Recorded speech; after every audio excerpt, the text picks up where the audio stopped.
start shaking. Oh, I think I found my panties dry. Lord, I know someone's coming. Baby, coming up to swallow my pride. You know I didn't want to go outside, but then I heard the lightning strike. Baby, oh, it's calling me.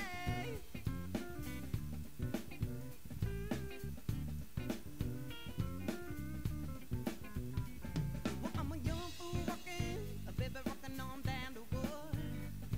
The beat starts shaking around my whole neighborhood. Well, I step outside way, baby, I'm already soaking wet. Oh, but I be chilling, no sweat. Said I just need a little on rest. Baby, shake me now. All the love you make, they say that it comes down to the amount of all the love you take. So baby, go on and make some love. Shine your brightest light, 'cause you never know, it might be the kind of seed we need to grow. We'll stay up and be so on. In these hard times, in these hard. Well, life is messy. Oh, baby, love is hard. But you know life's a blessing. Well, everything's goddamn part. If a storm start coming, a baby buckle down, feed the fly. Oh, 'cause it'll teach you something. Oh, if you let yourself get tired, baby, shake me now. All the love you make, they say that it comes back to the amount of all the love you take. So baby, go on and make some love.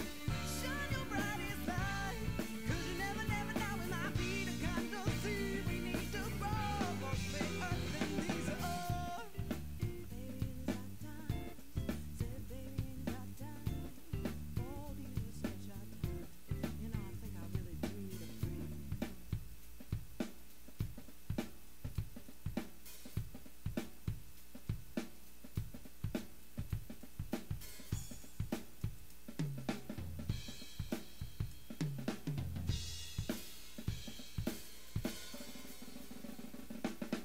You know, in this world, there's a lot of negativity going on. There's a lot of darkness shrouding the earth. People lying, people cheating. But you gotta look inside yourself in the midst of that darkness. Find your light and let it out, y'all.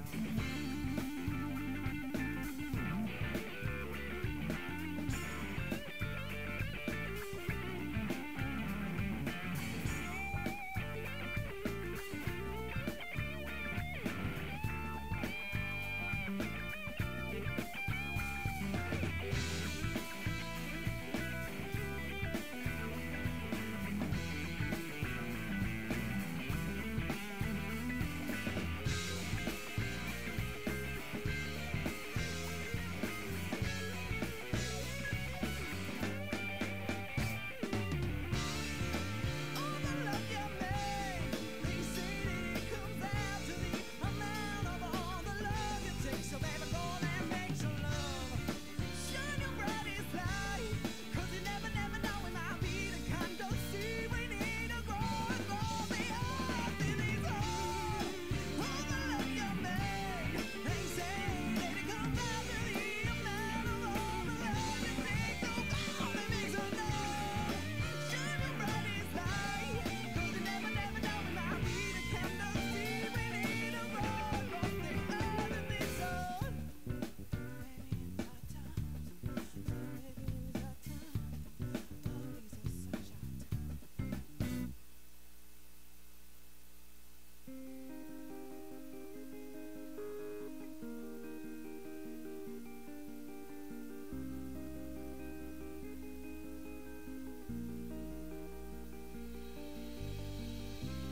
Long ago, you were born. No one knew you by name. You had no name. You were so cold and so alone. So you cried, and they told you everything would be alright.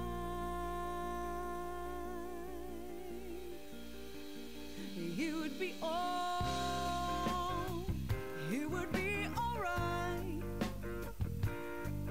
in the morning, baby, and through the night.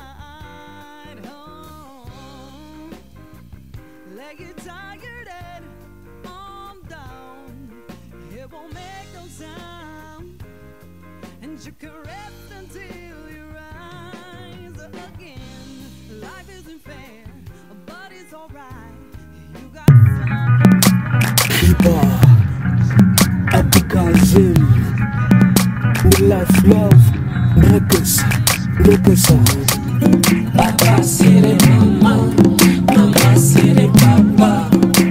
Ajoko te, Matiti Mzambe. Mabina, manse kudu. Mabina tolita, manse kudu. Mabina, manse kudu.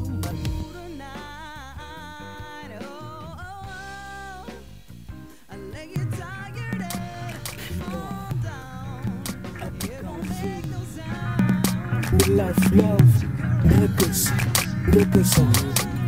Papa sire mama, mama sire papa. Ajoko te, Matiti Mzambe. Mabina manse kudu. Mabina tolila manse kudu. Mabina manse kudu.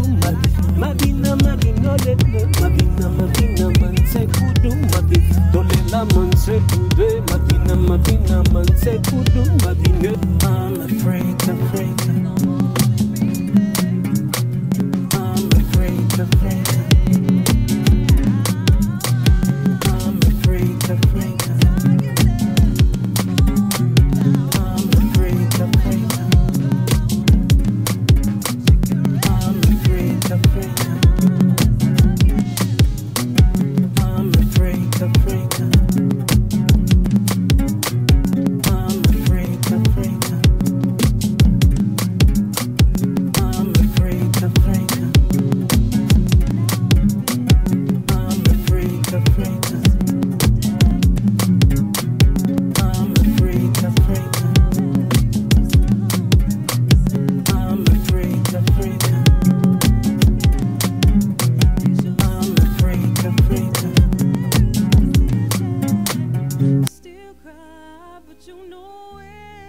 Blackan Radio Japan. Blackan Radio Japan. Talk show, DJ sessions, live interviews. The best for international music entertainment. Blackan Radio. Okay, hello, Blackan Radio fan and family. Thank you very much for being with us today. Today is going to be the volume 3 of Mama Africa show, and we want to say thank you to all our friends and all our audience and all our family members who are supporting us very much to continue in this show. And today we are going to start a series of a very important wish that we have. Most of the times when people ask about where are you from, and you say I'm from Sudan, or I'm from Kenya, or from Tanzania, so they go like, so you are from Africa. And we feel kind of frustrated sometimes when people just abstract the idea is Africa as a one country.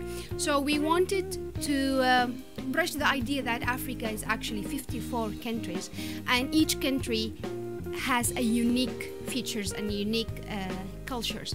That's why we wanted to have this series of shows every time we want to speak about a certain African country. And it's not only about that, but about the idea that we really don't have enough knowledge about we don't have enough knowledge about a lot of African countries. So in fact that we need to enrich our own knowledge about Africa and about different African countries. So I think there is nothing better than starting with Uganda. And today I'm having a very special guests from Uganda who live in different parts of the Kansai area in Osaka, Kyoto, and Nara. So please say hi to my guests. I have Daniel. Hello, nice to meet you all people in Kansai. Please. Can you introduce yourself, Daniel? I'm called Daniel Apenyo. I come from the northern part of Uganda. I study in Kyoto doing civil engineering, and today we are here to give you what Uganda entails. All right, and we also have Genki. Yes. Hey guys, thank you for listening to the show. Okay. Yes. Very good. So Genki, where are you from? I mean, in Japan. I'm from Nara Prefecture. You're from Nara. Yes. And how long have you been? How long have you spent in Uganda? I spent for 2 years in Uganda for 2 years. For 2 years in Yes. Uganda. All right. Then this will be very good because we're gonna ask you a lot of questions. All right. And we have Davis. Right. Thank you. You're welcome. My name is Davis Kabagambire. Oh. I'm from Uganda, the central part of Uganda, Nansana. And I stay in Japan. I stay in Kobe. Okay. Yeah. Very good. Very good. Thank you. Nice. And we have the beautiful Florence. Yay! Yeah, hi everybody. Hello. I'm Florence Nanozi. I'm working in Japan. I live in Amagasaki and I come from the central part of Uganda. Yeah, good to know that all of you out there are watching and listening to us, and we hope you will enjoy to know Yes. about Uganda. In fact, I was really very excited to learn about Uganda. I mean, I'm from Sudan, so Uganda is kind of a neighboring country. But I never read about Uganda. Just the last 2 days, I was trying to, to get to know what is Uganda. I mean, it was like the Republic of Uganda, or is it Jamhuriya Uganda in Swahili? Jamhuriya. Yes. Jamhuriya. Yes. Yeah. So it's a landlocked country in East Africa. It's bordered to the east by Kenya, to the north by South Sudan, to the west by the Democratic Republic of Congo, to the southeast Rwanda, and to the south by Tanzania. So I think this is a huge diversity. You are surrounded by a lot of countries. The capital is Kampala, and the official nickname for Uganda is the Pearl of Africa. Yes. And it was under the rule of the same president for a very long time, Mr. Museveni. Hello. And Buganda Kingdom was the most well known in Uganda, and today is the largest of the traditional kingdoms in the country. And actually, the name of Uganda came from the kingdom Buganda. Right. So, guys, how do you see the diversity in Uganda in comparison with other African countries? How do you think Uganda is a diverse country? Well, Yes.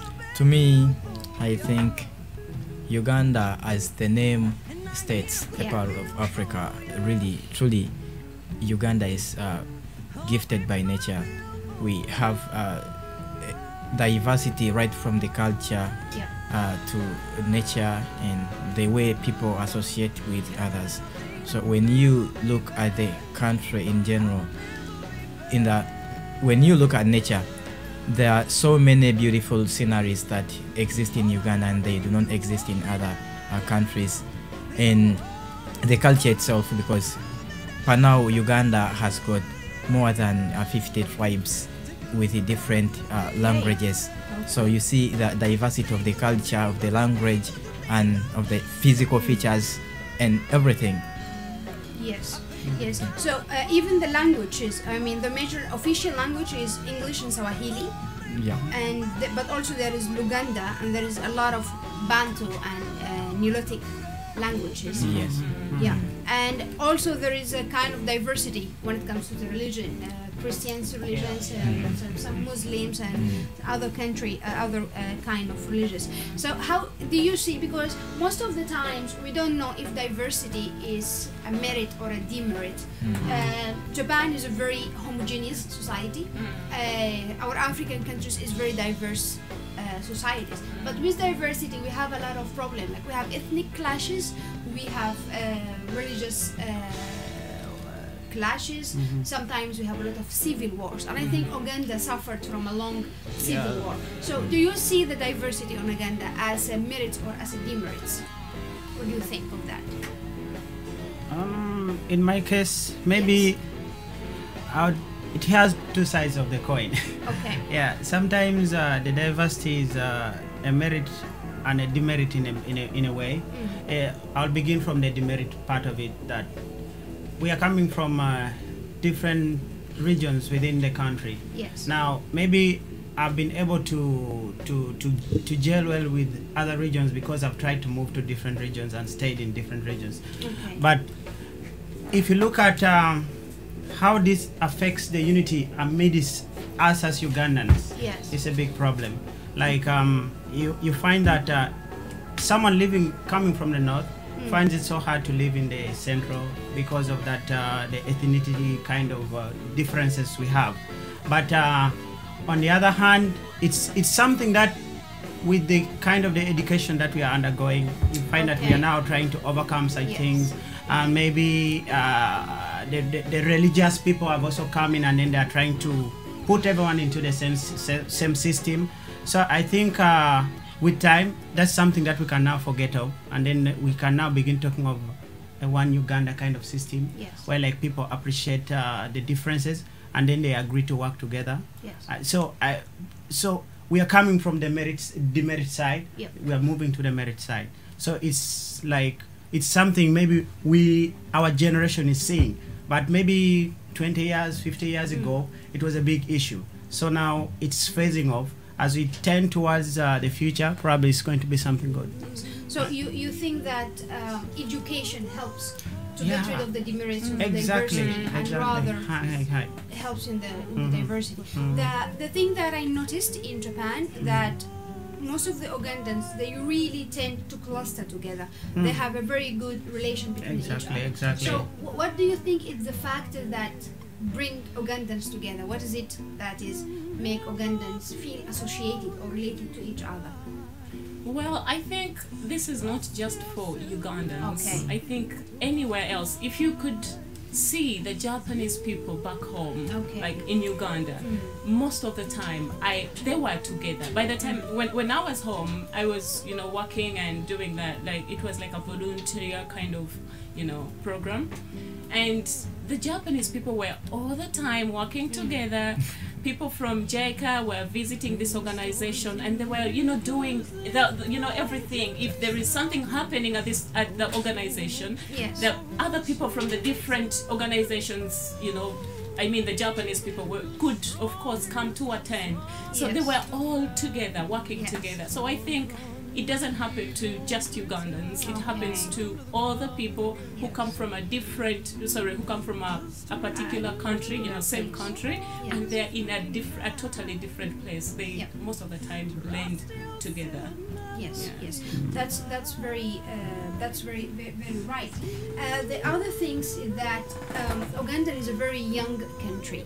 I mean, half of the population is less than 15 years old, and the reproduction rate is very high in Uganda, with 5.8 reproduction rate. I mean, 5.8 children for in average for one woman, and women tend to really get married when they're really young. So how do you see that as a very young country? What is your take for that? Well, to me, in my own view, Uganda being the youngest country in the world, it's a blessing to the country, because it's the young generation that will lead to the development of our nation. But though what makes it hard, it's the older people that do not want to show us the right way to go, because they always want to give us everything that we ask for, but instead of showing us what we need to do.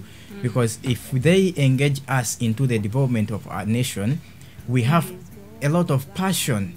We are angry of the development that we've observed from outside world. So we need to bring the same development back home. That's only if they give us a chance and the opportunity. If they believe in us, that maybe if I believe in Davis, let me give him a chance to try this. The knowledge that they have acquired from outside Uganda, we fly them home. So I think that will be the one advantage of Uganda having the youngest population, if we utilize the resources that we have at this tender age of ours before we get exhausted. Yes, I think that the population comes about because, well, you know, whenever people are idle, whenever Yes. people are free, Yes. whenever people have nothing to do, they tend to just take their own lives. I don't know how to basically say this, but there are no employment opportunities back home. Actually, most of the population, there's so many people that graduate from universities, they have the qualifications, but they are not employed, you know. They are not employed. So what are these people going to do? They're gonna run back to their villages or what, and then they get married, and then they have children, and then they just, that is how life goes. But whenever you keep somebody busy, it basically helps them to. But I found that Uganda has a very high rate of entrepreneurship development. I mean, people are getting into kind of building their own businesses, opening their own enterprises.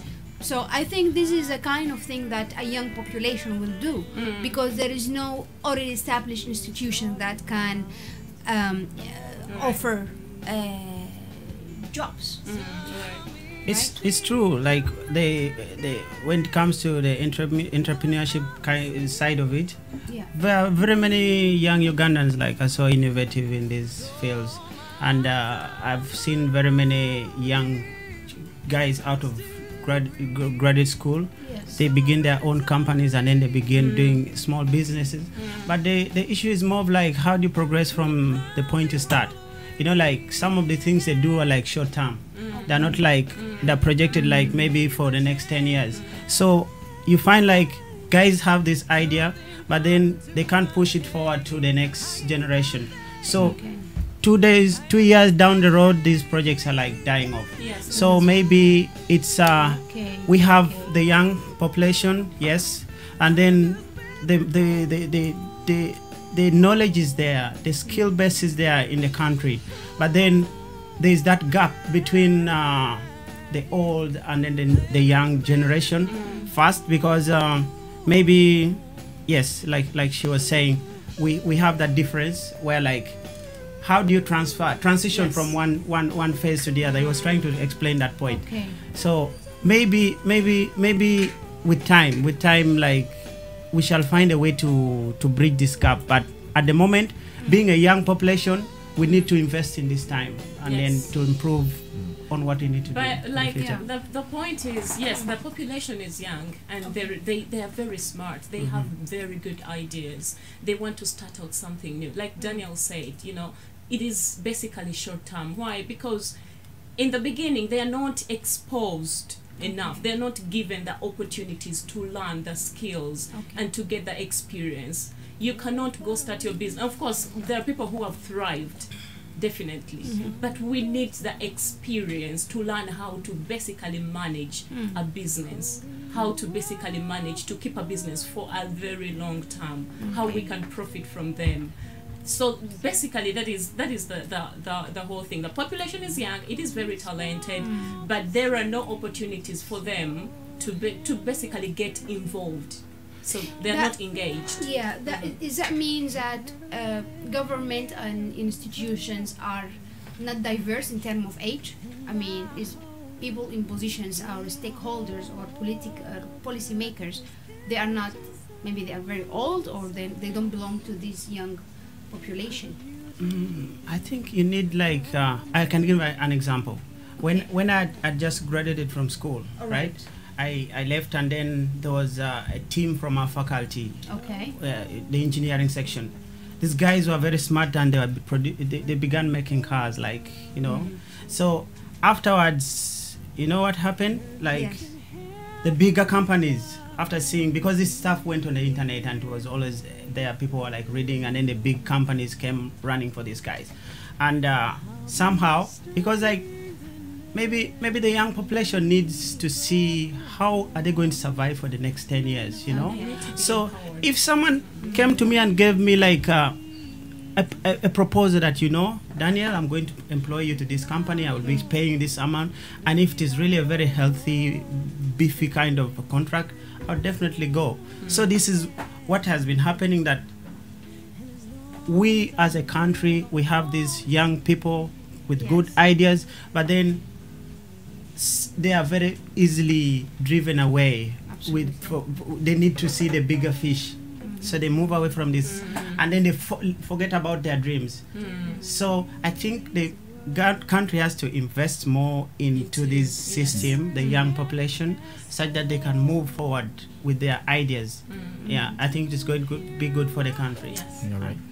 All right, that's very great. I also came from a very young country, but Sudan, we have a very 40% of Sudanese are below 19 years old, and we have the problem of brain drainage. Usually people get educated outside of Sudan, and then they just don't come back to Sudan to build Sudan or to participate in the change of Sudan.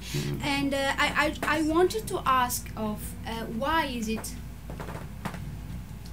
an Ugandan woman have a very high reproduction rate? I mean, 5.8. I mean, this means for an average, a woman should have 6 kids. And I don't know. what do you think of that? We have an Ugandan lady here. Let her go first. 6 kids. 6 kids, yeah. In average. Well, I don't really know why they, of course, they have, you know, like that kind of, but when you talk about it, my mom had 7 kids, so yeah. I Is totally it even do. in Kampala? I mean, the capital city. Oh, right. Well, before it was very common, but right now people are getting more educated and they're learning how to use the, you know, the contraceptives, family planning, and so basically we are getting there, but it was really, very common. Because I think it's really hard to support a family of 6 kids. This is what actually I talked about before, that people are idle, you know. People are idle. Of course, if they don't have work, of course, well, I don't know even how to explain this, but if they don't have work, of course they're going to resort to, you know, having these kids. And you know, back in the day, kids are very, you know, important for the family. The more kids you have, the richer you are. Actually, So- in Sudan we consider it as a wealth. Yeah. So if you have more kids, that means you are a wealthy You're very man. wealthy. Yeah. And mostly if you have girls, you are super wealthy. Oh, really? Because- I like and even- that. Yes, because, well, this is the point. In my culture, in Buganda, when you give Okay. birth to a girl, they call her sugar. You know why? Because when she grows up, she's going to provide sugar indirectly to the family. So the man who is going to marry her will be bringing in gifts to the family. And Wow. it won't be just one, right? So this is I saw the what- guys here are not happy. Daniel, what do you think about that? they're not happy, but that's I don't how know. I think it it's, is. It's okay. I would prefer more girls as well. Okay. And but going back to the point of having very many children, like in Uganda, maybe it was even more than that before. Okay. In Right. times, maybe 20, 30 years ago, 6 years ago, they could have 10 children, Yeah, right? A yeah. woman gives back to 10 children. Maybe you could check on the internet. There's some woman maybe like having more than 20 children Yeah. right now. Yeah. But Wow. She had 40 something. yeah, some to that end. There are many. And then but I think if you try to get the statistics right and then you plotted the number of children versus the years, maybe the curve is now it has a negative slope, right? Oh yeah. So this all goes down to the education that has been instilled into the people.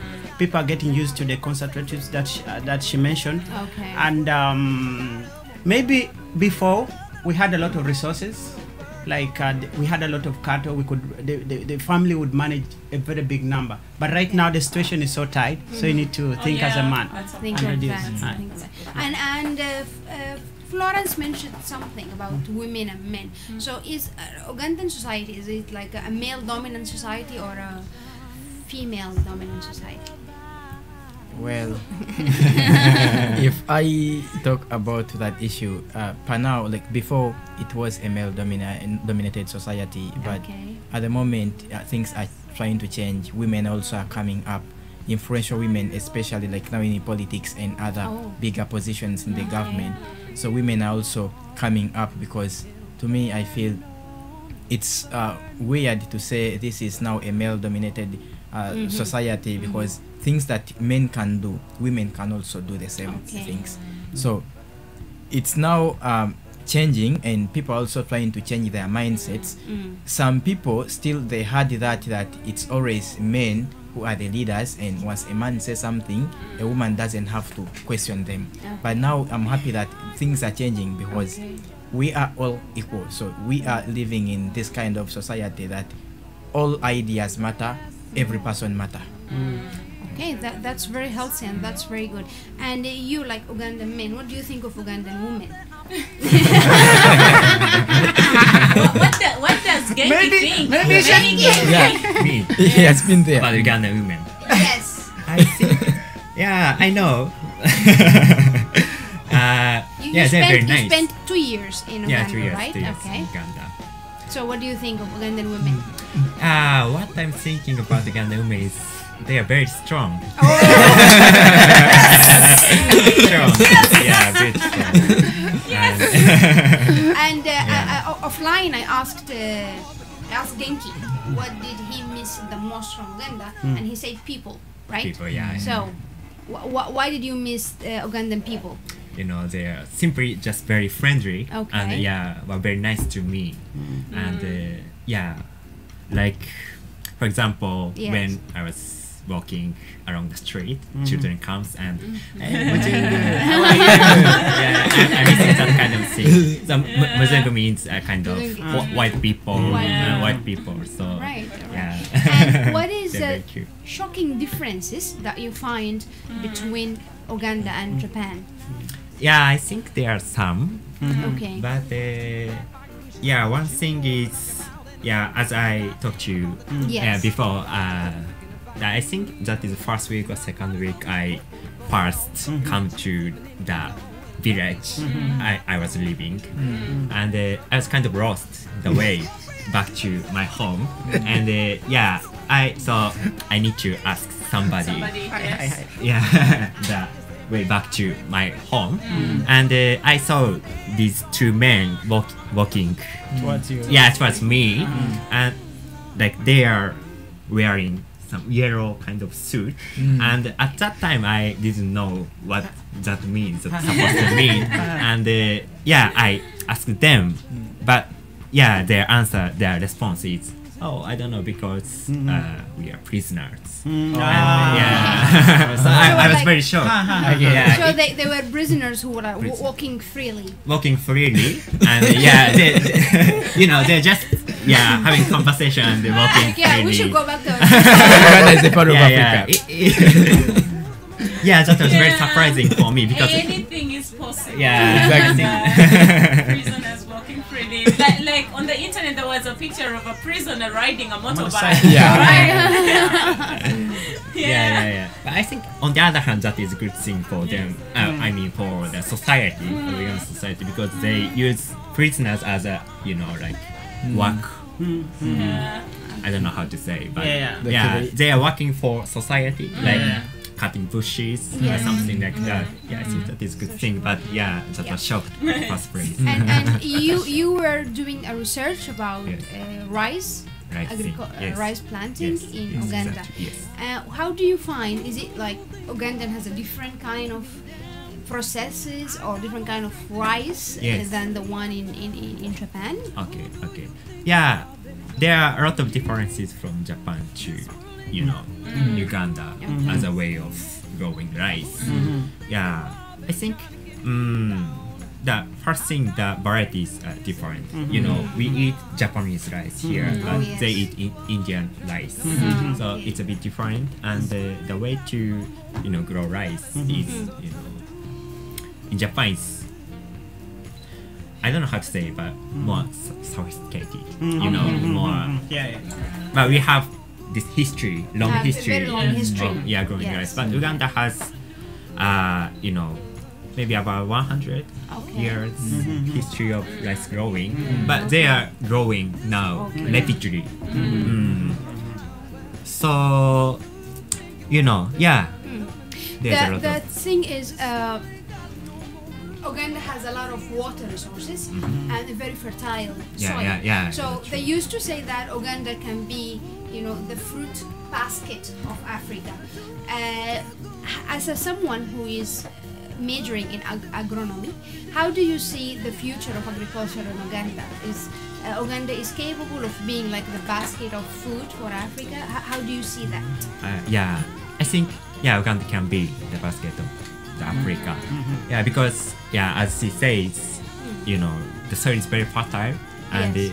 especially in central and western, there are very many water sources. Okay. But speaking of eastern and northern, there are less rains, and the weather is not stable. Okay. These few years. So I think that is the biggest problem for Uganda, especially eastern and northern. Yeah. But Yeah, sorry. the thing is, I'm from Sudan, right? So we have the River Nile. Exactly. And everyone think that the River Nile comes from Egypt, and River Nile means equal Egypt, right? And sometimes I fight for that. No, people, the Nile is not only in Egypt, but it's also in Sudan. But it turned out that the world famous River Nile actually originates from Uganda. Yes. Yeah. And Uganda have a lot of lakes and Yes. rivers. Yes. So many. And how do you guys see that? Because no one ever knows Like about when you this. visit the source of the Nile, Yes. you're gonna be mind blown. Like Oh, really? serious, it's mind blowing. It's breathtaking when you see the water springing out of, like it is really, really beautiful. I've been there like twice. Like, it's so beautiful Wow. when you see the source. It is something that makes me really, really proud of my country. Wow. Yes. Wow. That's amazing. The other thing that in 2012, The Lonely Planet nominate Uganda as the most popular tourist Yeah. spot, and that is shocking for me. I mean, they say like half of the mountain gorilla population is in Uganda. 11% of the world birds population, I mean, is in Uganda.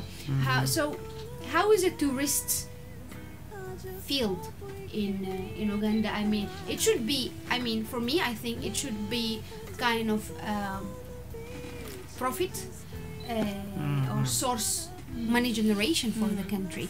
And even like Sudan is a very close country to Uganda, but we never think of Uganda as somewhere to go. Tourist. As a tourist, you go to Uganda if you have business in Uganda, Yeah. but not like a tourist spot, Destination. so a tourist destination.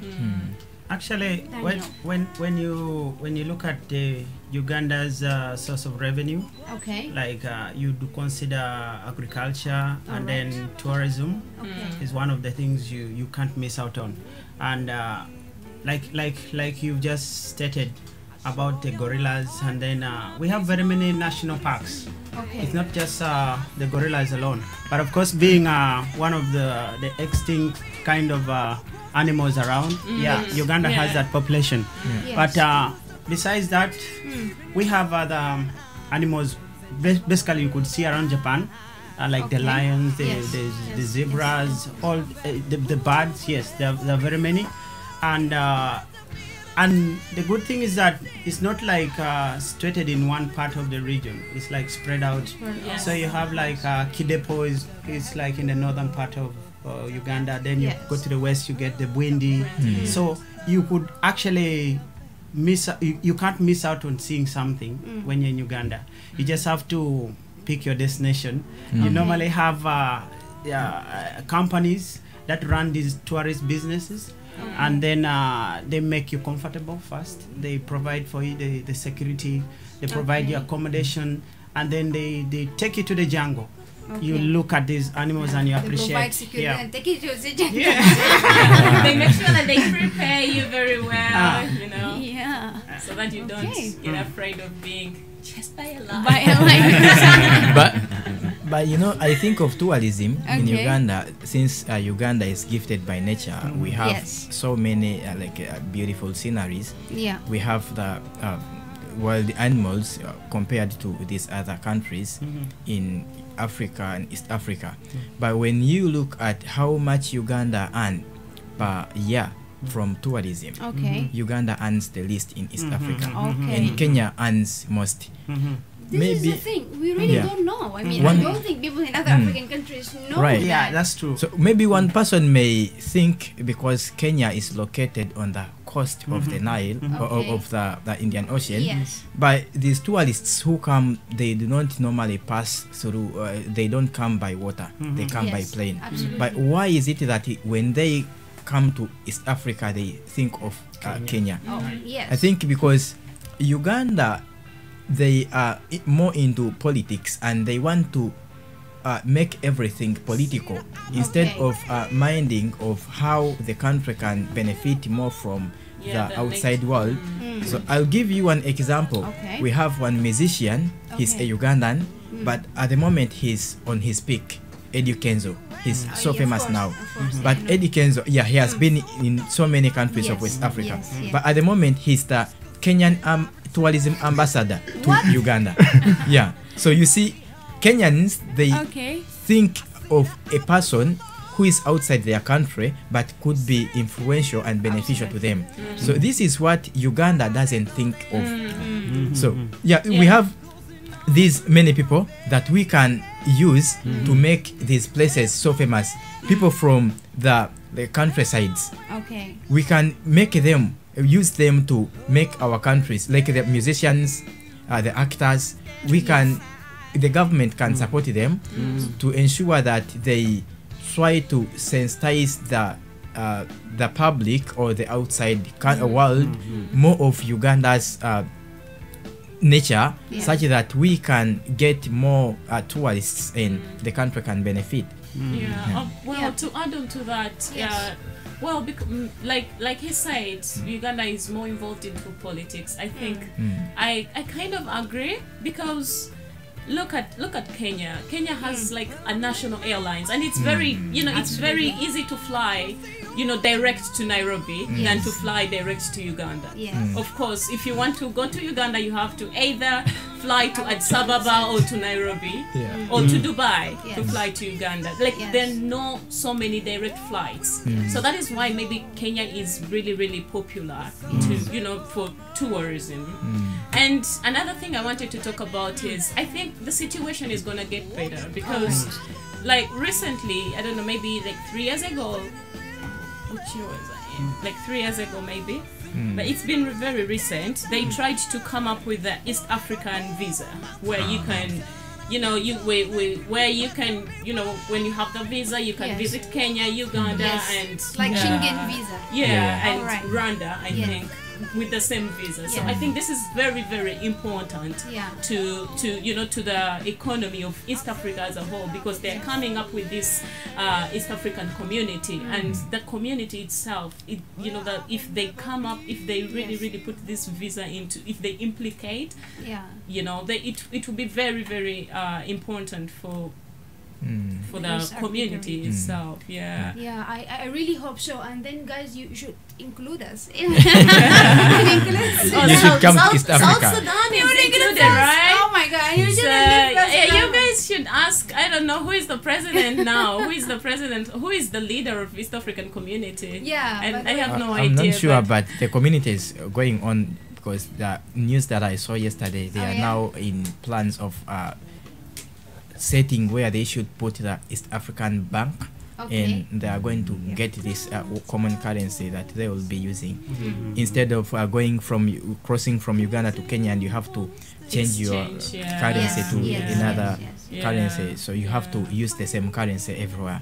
But I think it's gonna take some time too to come up with a leader of the community, because every leader wants to be. Of course, actually, time is our problem. So we are going to take a very short ad, yeah, Okay. and we will be back. I think very soon. Okay. Thank you. Yes.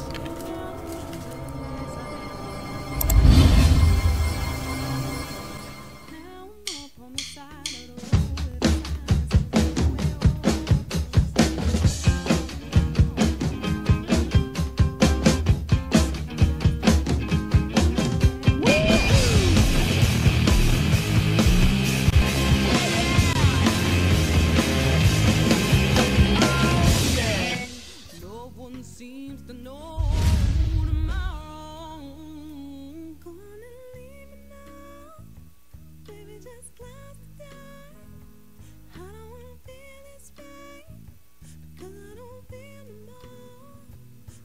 Just leave me now. If you don't try to see. Okay, hello again, guys. I have a very small announcement.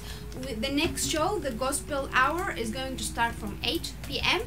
And and here we're going to continue with our very beloved guests talking about Uganda.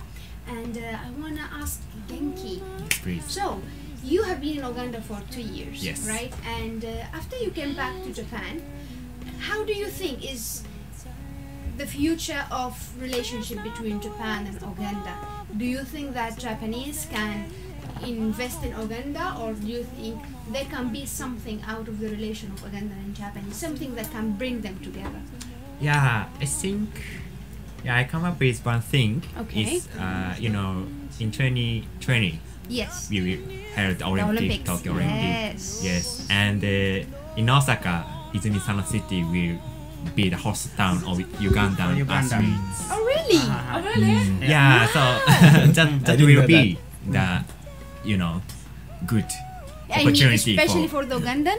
especially for Wow. This Uganda. is Uganda. Yeah. Uganda, Why? yeah.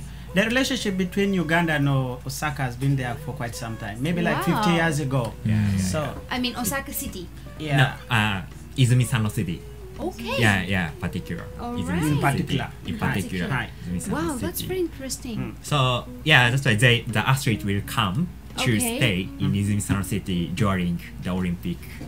Wow. Yeah, so I think that will be the very good opportunity for for us and for athletes to communicate. Wow, that's very interesting. Yeah. And talking about athletes, what is the most famous or popular sports in Uganda? That's soccer. Soccer. Yeah. Okay. Personally, I play football, so Yeah, it's football, soccer. Yeah, because I think for Japanese, most of the people like baseball, right? They are not into football or soccer, and I find this really very interesting. And why? Why not football? Because I think in most of African countries, people really like football. People are really into football. Yeah. And speaking about Japan and Uganda again, you have been to other African countries, right? Yes. You have been to Rwanda and Tanzania. Rwanda and Tanzania. Tanzania. Yes. I mean, most of them are East Africa. Yes. What is a unique culture that you find there? I mean, what is very unique from Japanese culture? Sorry. I mean, what is a very unique aspect of the culture in East Africa that is really you just find this is very unique and different from Japanese culture? Okay. Apart from time. Everyone is African time. Okay. Apart from time, it is difficult. Yes.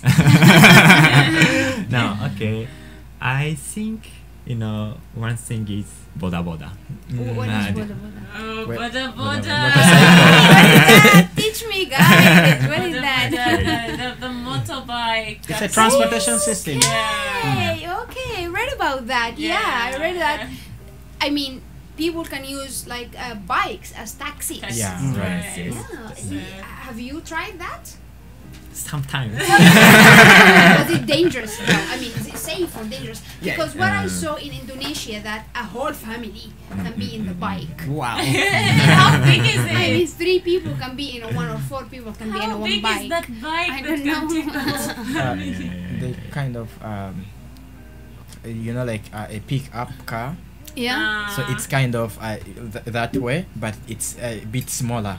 So Okay. compared to a pickup, so it's a motorbike, but with maybe a housing, so to make it more bigger. Like some shelter. Yeah, with kind some of shelter, and now it has now. I think for that one it has 3 wheels.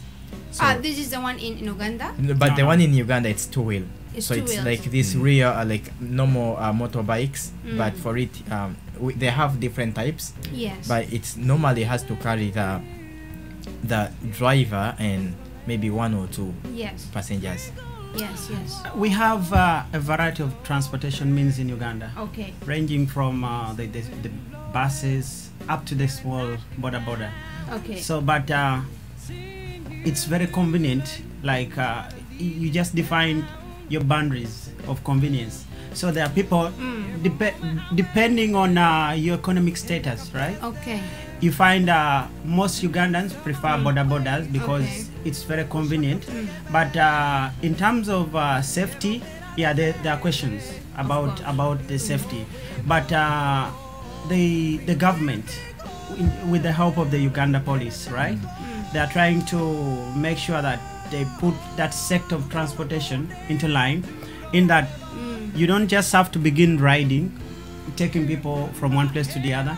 You have to have some documentations, like you have to have a permit. So that first for security reasons, and then for the other issues, like for your safety. Yeah, you have to have like an expert on the machine to take it to your destination. So I'm not saying that it's 100% safe, Okay. but maybe you take chances, you take risks, Not, and then it's not safe. yeah, it's not safe. It's not safe, but it's very convenient. And it's so fun. I mean, safety is not a big issue, I think, in African countries. I mean, things doesn't have to be like 100% safe. Yeah, as long as it can Yeah. take you somewhere, well, I'll take my chances. You risk. Yeah. Okay, talking about risks, what do you think are the current challenges for Uganda? I mean, in general, you don't have to be specific. Many. Challenges. I mean, for example, for Sudan, I think the challenge for Sudan right now is equity. We just don't distribute services. We like, if you go to Khartoum, the capital city, life is just fine, you know. But if you just go like 100 kilometers out of Khartoum city, there is no life. So I think service distribution is a big challenge. The other thing is production. Literally, we don't produce. We have very little exports. So that, and we import a lot. So that's make a kind of a big imbalance, a huge imbalance in our economy. So what do you think is the current challenges in Uganda? The challenges are quite similar. Okay. Like as you mentioned, recently we had a symposium together with him Okay. sometimes back, and then we met this Japanese investor. All right. Like he's producing towels, right, Okay. from Ugandan cotton, right? Oh yes. So he goes to the northern region and then liaise with the farmers around, and then he's getting shea butter, and then he gets his raw materials and he produces the cotton, the towels for people to use. And then so something that hit me was, I mean, this is someone doing it from here. Like we produce these things, but we can't process it for the consumption of the population. Yes. And that's not the only resource we have. We have a lot of banana. We produce a lot Absolutely. of avocado. The Banana we, Republic. We we produce a lot of pineapple, you know, and then we just A lot end of at that. coffee, too. We don't Yeah. process it to the next step, right? Maybe 30 years ago, we had these industries which were producing Ugandan clothes, right? Okay. But then with time, the political changes, you know, it affected the whole system. So it became a challenge first that there was no transition from one generation to the other, like in terms of passage of skill, knowledge from these guys who used to know. When they Yes. left the country, then some of these systems shut down. Yes. So it was a challenge. And then of course, like any other African country, the education system, I would say, is not so good. Yes. We still strive on we have the universal kind of education system, like UPE, like that system I don't think can work for my country. And I think the government has to think about how to improve the education system. Of course, the other issues are more of like health related, hospitals, or the infrastructure. We are still trying to push it forward to the next level, because in fact our biggest challenge maybe could be the infrastructure. Yes. Because if you have an infrastructure like the road itself, roads lead to development. Okay. If you don't have a road going to a certain place, it will never develop. So we are now trying to invest in that kind of sector, and the more we invest in that, then the better we shall have a Uganda in future. Yeah, I personally, I will talk about the political part of it. I feel like the most important thing is having the leaders who are not corrupt and who are working, you know, in basically for the interest of the people, the citizens. But most leaders we have in these big posts in the government and all over the country, they're basically working for themselves. So the people don't get, the tax, the income tax is really high. I think it's around 40%, like the individual income tax. It's around 40%. It's really, really high. So people pay a lot of money in taxes, but they don't get the services back. We spend a lot of money paying the taxes, but the education is poor, the health sector is poor, and there's a lot of inequalities, like you say in Sudan too. So basically, we don't get these things back. We just pay the money, and then other people benefit from it. So I think it is very important for us to first change the political system, the people in these positions. So the thing is, corrupted leaders or political issues, it's a thing that we, different African countries, suffer from. But what I came to my understanding is that sometimes it's not about the leaders, because the leaders are from us. I mean, they are just people like us. It's sometimes we need to just get rid of this hopeless or helplessness of our own people. I mean, sometimes we just have it's not like we want the leaders to do everything for us, no, but we need to build institutions that the leaders, if they are corrupted or not, they can do nothing, So we need to build the strong institutions, but strong institutions need people to build them rather than just the leaders. But how come? How can we do that? Because we are in a vicious circle. If the education is not good, we will not have a good people, I think. I mean, good in the sense of building strong institutions, building fair institutions. That's why I think it goes back to the leaders that are running the whole thing right now. Because if they don't provide like a better education, if they don't encourage, if they don't come up with the strategies on how to improve the education, the people will not improve. So it is basically affecting. When you look at Japan basically, like Japanese tax is around how much is it? I think 30%. Yeah, we pay taxes in Japan, but you see, the government working, the people get the services back. You feel secure. There is security when you go to the to the mall. People are not corrupt. They're not going to rob you. They're not going to do that because everybody is working. Like you feel like the taxes you pay, basically you get them through the services that you get, right? But this is not the feeling that we get back home. It is not the feeling. We pay taxes, but we don't get the services back. So that is. But there is. The way I feel about that issue is one, before we go into the government politics, of course, when you go around, in the end you'll meet politics somewhere. But in the first position, we need to change people's minds. We need to change the way we think, because we cannot always keep saying that the government should come and rescue us. When will the government come? In case the government doesn't come, doesn't mean that you'll just lie and wait until the day you die. It's not true. So we have to think twice before the government come. Then we have to do something. Of course, the government also has to play a certain part, because if you say the government, we should put the politics away, then we cannot go forward, because in the end, the government is there. You look at African politics. If leaders are there, a leader with a gun controls everything. Absolutely. So if someone has a gun and there is a constitution, they have the powers to switch it, to change all the bits that they feel they do not favor them to be on their side. But if the government tries also to sensitize people and try to support them, not to give them, because if the government come, like the way my government does, my very president go to the public with sacks of money and just give people money. So this is not the way countries develop. So they should just teach them how to work, how to fish. Yeah, exactly. What they should do the government should try to put the services, as Daniel said, roads, hospitals, schools.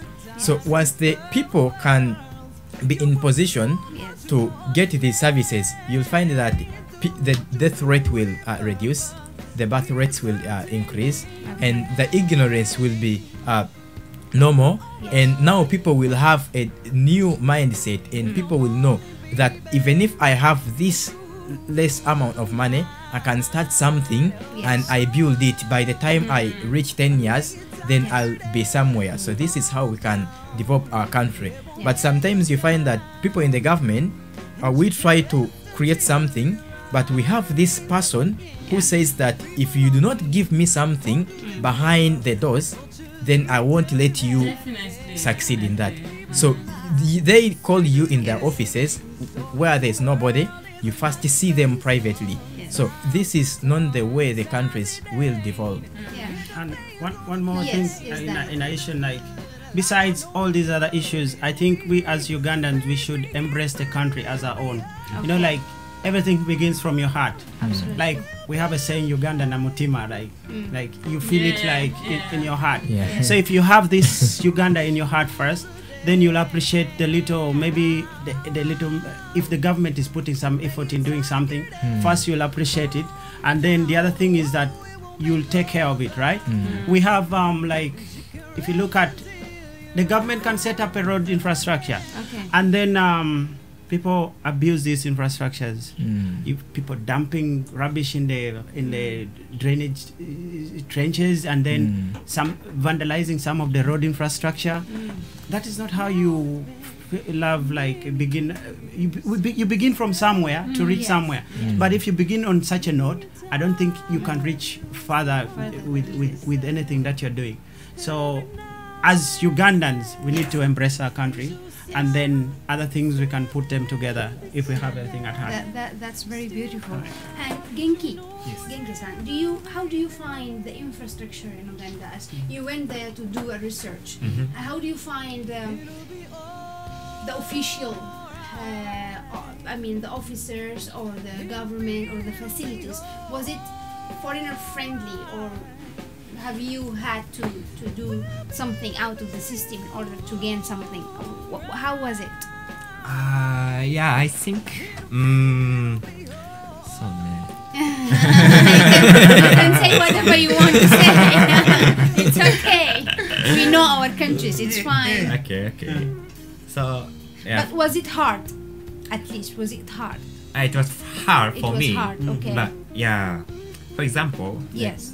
there are two like national agricultural research center in Okay. Uganda.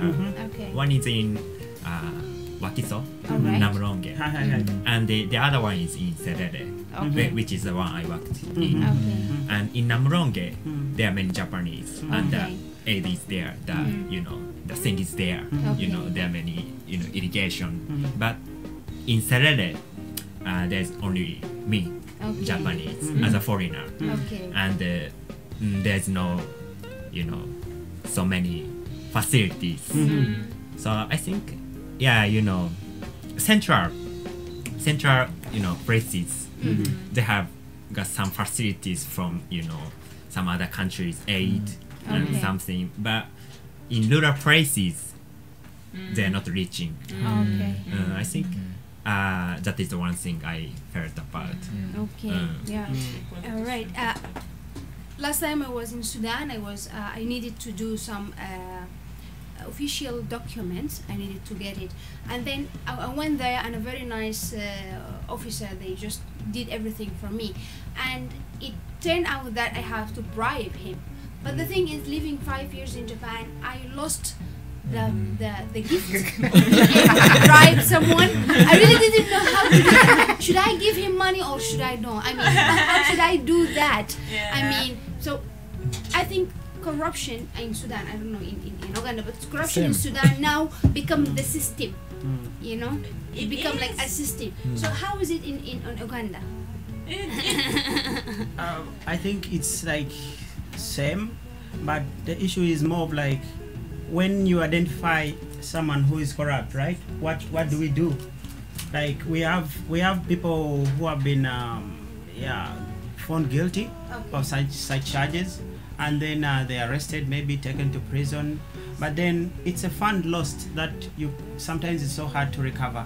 So I think it's something that is killing the economy.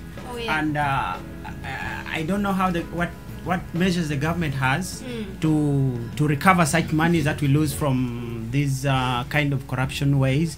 And there are reasons maybe as to why people become corrupt in a way. First is maybe you're not paying me enough, right?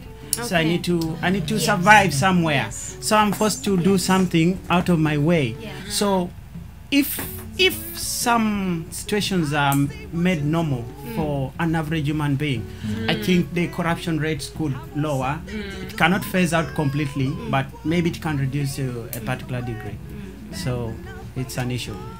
But I don't think the same way. What do you think that this is? Because when you say that it's because people are paid less, this is not the I mean, it's not a reason. yeah, I mean, no, just one if of you the say like, reasons. yeah, if you say because people are paid less, no, I think to some extent, people are just self-minded. They do not think of other people, because if you see how many people, like on percentage, number of people that have been taken to courts of law and people that have been charged with corruption, most of these guys, they earn millions and millions of money. absolutely They work right. in this big post of the government. Yes. So you find that one person used it as an advantage, that when Yes. they got public funds, they used them for their own benefit. So to me, I feel this is because these people have not yet changed their mindset, and they only think about themselves. Yes. So if someone think of other people Yes. that will benefit from the services that they have to provide, and if a person has got, maybe should I say, God in their hearts, if they know what I'm doing will it's not right, and it will cause this number of people to suffer, then these people will be merciful enough to use the money in a right way.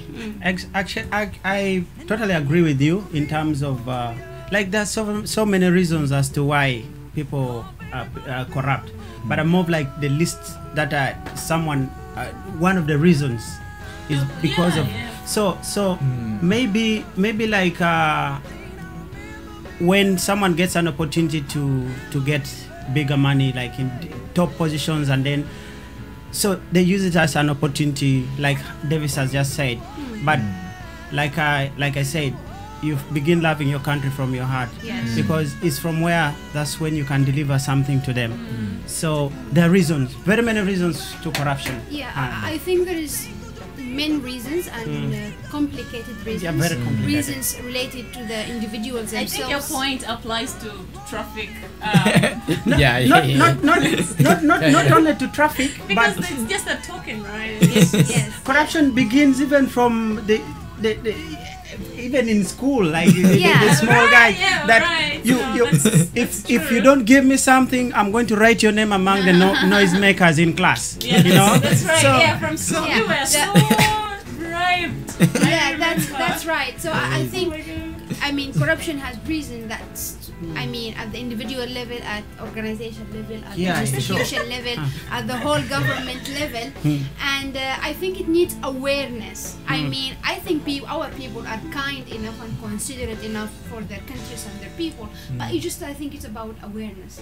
To the awareness that this is corruption, this is right and this is wrong, this is what we need and this is what we don't need. I think it's about awareness and knowledge and you can create awareness, but then maybe that's not enough, because there should be another step forward. Like, what do you do when these corruption culprits are caught? of course, yeah. law enforcement the law- is very important. One of the major reasons of poverty is violence and the absence of law enforcement. I think law enforcement is very important. So, in speaking about challenges, let's speak about potentials and nice things. Yeah. Let's start with Genki. Genki, what do you think the best thing about Uganda? Uganda Yes. people. Oh, God, that's great.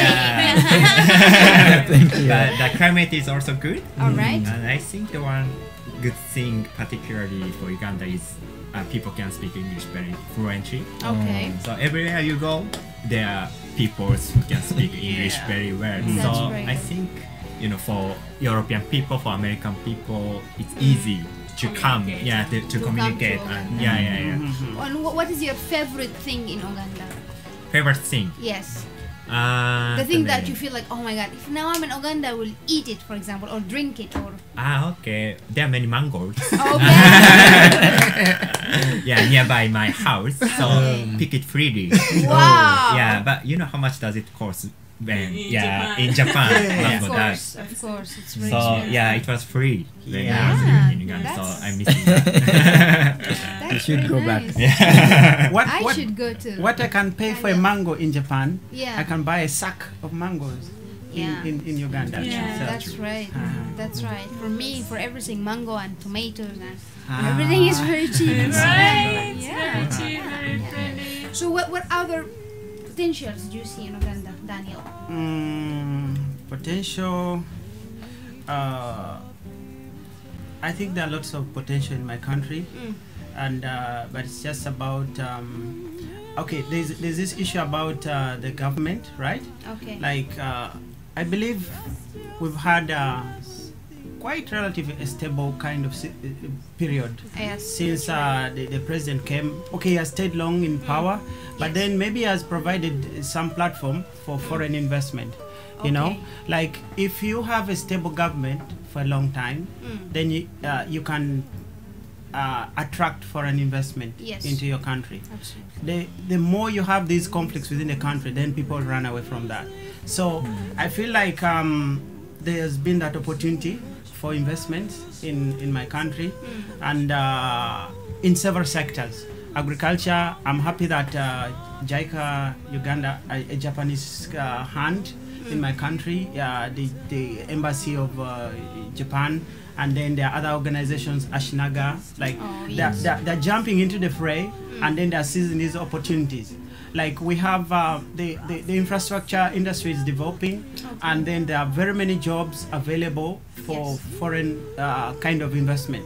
So it's all up for grabs, like for guys to come and bid for these jobs. They're available. Uganda is open to like people. We have really a very big heart for foreigners. Like people come to you, like we have the humility level is so Yes. good in Uganda. Yes, that's So great. you should look out for this. Besides the tourism sectors, So yeah, political stability is something that will help in the future of investment Yes. inside Uganda. I think, but this doesn't only apply to Uganda. It applies almost to every country. Absolutely, absolutely. Davis. Well, the potential that I see in Uganda, one, as we talked of the younger population that Uganda has got. Yes. To me, I feel if resources are there, Yeah. Uganda in few years from now will be one of the most developed nations in Africa. Why? Because we have enough manpower. So if we put trust into our people and we try to create chances for them, opportunities for them, and we use that manpower, like in agriculture, if we make people know the importance of agriculture such that people can leave the city centers and accept to go back to the villages, they grow more crops, this will be an advantage. And also, as you said that Ugandan women are fertile, so this is also another advantage, because you find in these other countries a woman can only produce 1 or 2 children, at times not at all. But a country does not develop because it has a lot of money. Where will the country get? Where will the government get money from? Of course, from the people. The more population in the country, the more development. So you look at these countries like Japan, China, America. They are developed. Why? Because they have enough population. So when you see in Kampala, the number of people in Kampala, which is the capital city only, I think when you try to bring up all suburbs of Kampala together, the population only matches with Osaka. not even like with the Kyoto, which is bigger, but only with this. And that's the only city that we have. So you see that we still lack more people. Yes. So we need to put infrastructures that can help the population to stay longer and to multiply more, such that we have enough manpower and the government can collect more resources. All right, that's great. And Florence? Yeah, I see a lot of potential in Uganda. Uganda has a lot of areas where people can just dive in and, rip like whatever is there. I feel like the tourism industry is really, really neglected, because it's a huge sector that needs a lot of attention. That bring a lot of hard from the government. Like he mentioned, how in the world can Eddie Kenzo be the tourist ambassador for Kenya? Like seriously. And it is, this is shocking for me, by the way. It is right. It is wow. right. This is not the first time for me to hear it, but every time I remember it just, I can't really understand why it could be like this. Yes, right? Yes. Uganda is really, really gifted. Yes, it is I think endowed with lots of beautiful things, a lot of beautiful nature, and it's, I see a lot of potential in the tourism industry. So I feel like it needs to be, it needs some kind of attention from basically the people themselves. You know what?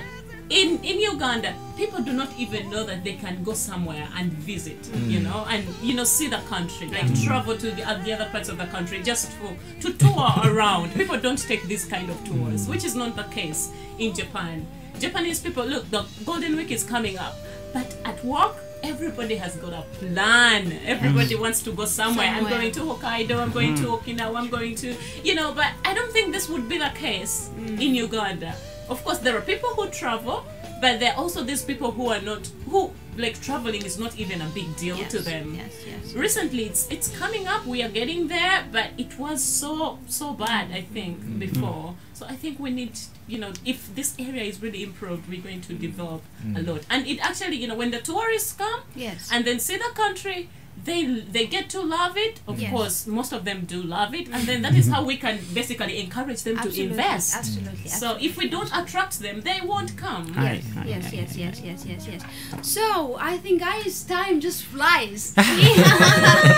We come to the end of the show, and I think we learned a lot of things about Uganda. Me myself, I learned a lot. I never knew that Uganda is a very great tourist spot. I never knew that it has a lot of potentials, a very young population, and a high production of cotton and coffee and banana and pineapple, and we get to learn about Genk experience in Uganda, and I think it's your responsibility, guys, to be ambassadors for Uganda, to speak about Uganda for people that you meet, so people get to know Uganda, and opportunities get to come to Uganda, and opportunities also from Uganda get to come to other countries, because I think we don't need other people. I think we need to interact with other people, so we learn from them and they learn from us. We give them and they give us. So this is what people should be doing with each other. Exchange. Have you visited Uganda before? Never before, but surely I will.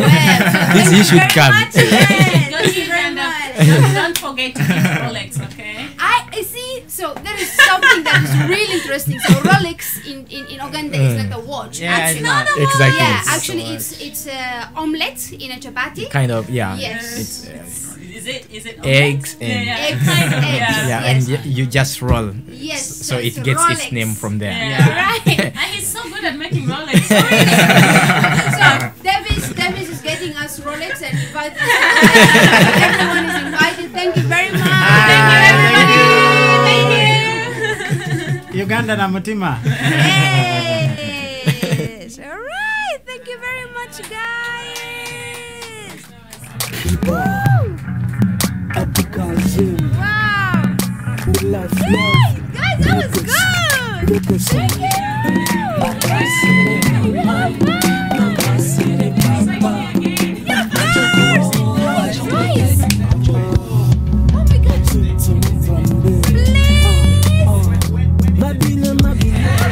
Guys, that was amazing.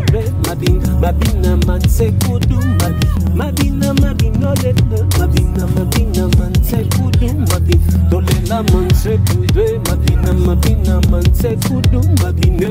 I'm afraid, afraid. I'm afraid, afraid. I'm afraid, afraid. I'm afraid, afraid. I'm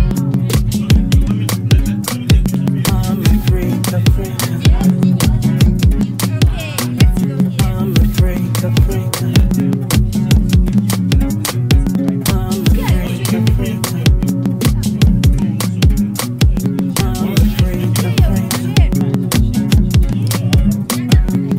afraid, afraid.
One more. What's talking about there? What is your phone? Here.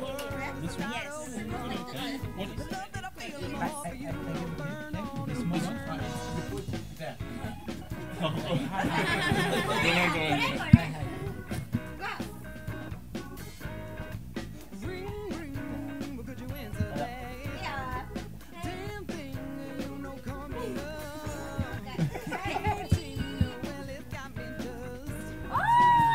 So Go there. this is mine. Yes. You want to take? Yeah. Okay. He buzzed phone too, right?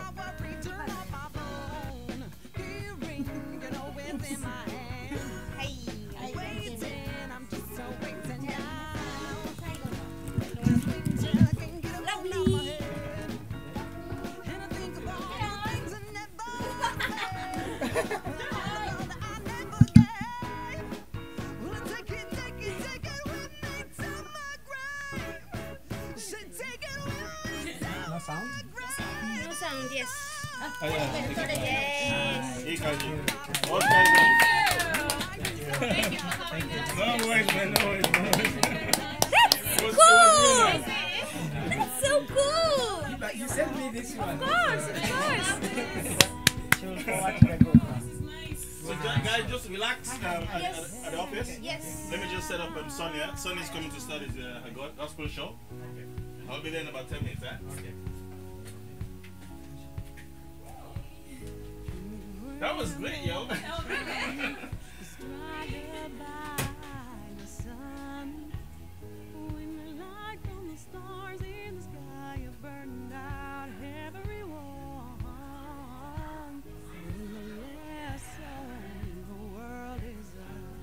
Tired all alone.